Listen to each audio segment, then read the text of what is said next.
بھائی کہہ رہے ہیں میں نے حجاج کی خدمت کی اور اسی دوران میں حج افراد کیا۔ دیکھیے، یعنی اردو نہ پڑھنے کی وجہ سے یا جو چیز سنتے ہیں، حج افراد تو غلطی والا حج ہو گیا، افراد تفرید، افراد آخر میں دال ہے تو نہیں ہے۔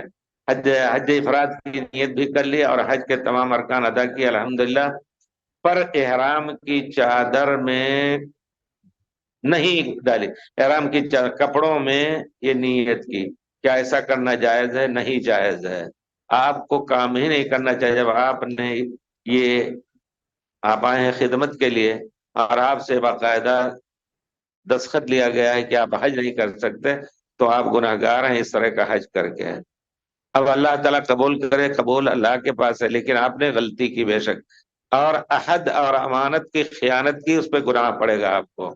اب آپ یہ پوچھنا چاہتے ہیں کہ ہم نے احرام کی چادر نہیں پہنی تھی اور اسی طرح پتلون اور کرتے میں گاڑی چلا رہے تھے اور لبیک پکار رہے تھے، اللہ تعالیٰ قبول کرے۔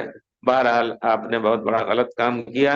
اب ایسے میں آپ کے اوپر فتویٰ یہی ہے، آپ نے گناہ تو کیا، لیکن اگر آپ کوئی آدمی اس قسم کا نہ ہو جو عہد پیمان کیا ہو، ایسے ہی آیا حج کرنے، تو اس کی طرح اس کا فتویٰ ہم دیتے ہیں کہ اس کے لیے یہ ہے کہ 3 روزوں، کیا نام ہے، 3 فدیہ میں سے ایک فدیہ، 3 دن کے روزے یا 6 مسکین کو کھانا کھلائے یا بکرا ذبح کرے۔